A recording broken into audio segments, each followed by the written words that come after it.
The New York Yankees have played 3 games since the All-Star break, winning one of those 3, but there are some questions surrounding the team with the best record in baseball. Joining me from Baltimore to answer some of those questions is New York Post Yankees beat reporter Dan Martin. Dan, good to see you. On Friday night at Camden Yards, the Yanks, they got a win, but they also got some tough news, learning that reliever Michael King's season is over with a fractured right elbow. So how big of a blow is this to the Yankees bullpen?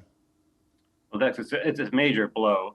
We all know how important the bullpen has been to their success, and Michael King has been a huge part of that. You know, he's pitched in a variety of roles for them this year, kind of a long reliever, and then he moved into a more high leverage role, which he was pitching in last night. And you know, he was just a reliable and at times dominant right-hander. And now they're going to have to replace him, and there is no replacing him. You know, they're just going to have to fill in down the road, and it's going to be another hole that they have to fill as the trade deadline approaches. You know, they've got Ron Marinaccio, who's hopefully going to be healthy. He might be back here this weekend, but King had really emerged as one of their most valuable weapons in the pen. And anytime you lose a guy like that, it's going to have consequences. Always going to be tough when you lose a guy of his caliber. Now, coming out of the break, Dan, New York starting pitching, they've struggled, and now their bullpen, as you just talked about, might not be as strong as it was earlier this season. So do you see the Yanks making a move to get another starter and or reliever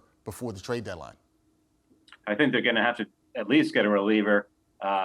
You know, Brian Cashman was busy last year at the deadline, reinforcing the bullpen and the lineup and a little bit the rotation. And that was in a tough year in which, you know, they weren't really going anywhere. So they have higher aspirations this season. So it's no doubt that he's going to be looking high and low for starters, relievers, and some lineup help. And this King injury only, you know, increases the need for a relief pitcher. And I think that they will, you know, certainly in on Luis Castillo from the Reds, who's going to be moved by the deadline.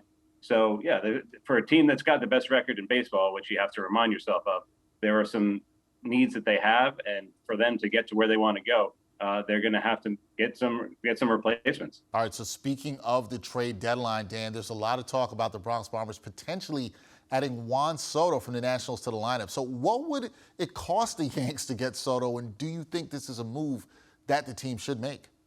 It's probably better to ask what wouldn't it cost the Yankees or any other team who wants Soto, because he's such a valuable, unique guy on the trade market. 23 years old, 2.5 years of team control before he becomes a free agent. So, you know, it's almost unheard of to have a guy like this available.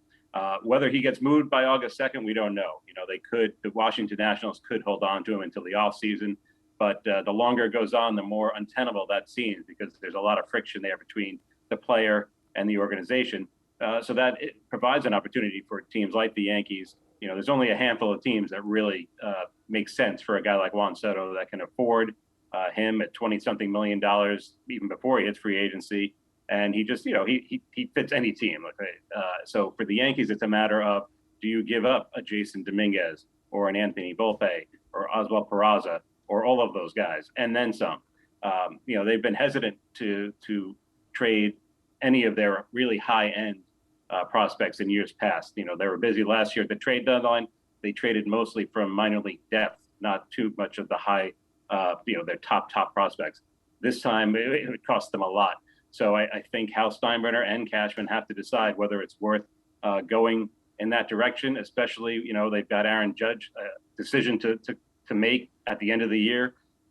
You know, I don't see them having both of those guys on the team long term, because they're both going to have just enormous contracts in the future. So, yeah, in the immediate, you know, he fits perfectly.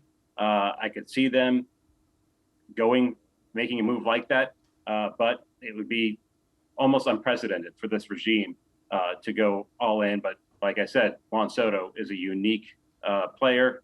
This is a unique opportunity, and the Yankees have World Series aspirations, and this is a guy that could help them get there. Hey, all Yankee fans want to hear it. They also would like to see the team go out and get Juan Soto. We will see what happens. The trade deadline is less than 2 weeks away. That is Dan Martin, New York Post Yankees beat writer. Dan, always good to see you. We will talk more Yankees down the road for sure. Sounds good, Dex. Thanks.